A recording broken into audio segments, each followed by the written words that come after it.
சுத்தியுமே இந்த மாதிரி பக்காவான வீடுகளுக்கு மத்தியில நம்ம சிஎம்டி லிமிட்டுக்குள்ளேயே பாத்தீங்கன்னா இடம் வாங்கி வீடு கட்டணும்னு நினைச்சிட்டு இருக்கவங்க எல்லாருமே பாத்தீங்கன்னா இந்த ப்ராப்பர்ட்டி ரொம்பவே யூஸ்ஃபுல்லா இருக்குங்க.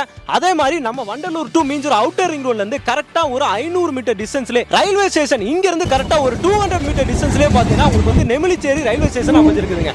சுத்தியுமே பாத்தீங்கன்னா பக்காவான ரெசிடென்சியல் ஏரியாங்க. 2ல இருந்து 3 கிலோமீட்டர் டிஸ்டன்ஸ்லயே பாத்தீங்கன்னா நம்ம சென்னையோட 2வது டைடல் பார்க்குங்க பக்காவா வந்து அமைஞ்சிருக்கு. இன்னும் கூடிய சீக்கிரத்துல பாத்தீங்கன்னா ஓபன் பண்ண போறாங்க. அந்த இடத்துல தான் பாத்தீங்கன்னா பக்காவா அமைஞ்சிருக்குங்க நம்ம ப்ராப்பர்ட்டி. வெறும் 25 பிளாட் மட்டும் தாங்க இருக்கு. பக்காவான ரெசிடென்சியல் ஏரியா, எல்லாருமே வந்து வீடு கட்டி வந்துட்டாங்க.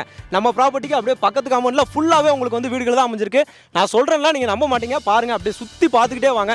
எல்லாமே பாத்தீங்கன்னா பக்காவான இண்டிவிஜுவல் ஹவுஸ்லாம், இங்க அபார்ட்மெண்ட் அப்படின்ற கதையெல்லாம் கிடையாது. இமிடியேட்டா வீடு கட்டணும்னு நினைச்சிட்டு இருக்கவங்க எல்லாருக்குமே பாத்தீங்கன்னா இந்த ப்ராப்பர்ட்டி ரொம்பவே யூஸ்ஃபுல்லா இருக்கும். அதுவும் இல்லாம இப்ப ஆஃபர் பிரைஸ்ல வேற கொடுத்துட்டு இருக்காங்க. அது என்ன ஆஃபர்ன்றத வீடியோ ஃபுல்லா பாருங்க, நான் சொல்றேன். வணக்கம் மக்களே, welcome to Chennai super vlogs. இன்னைக்கு நாம பாத்தீங்கன்னா ஒரு சூப்பரான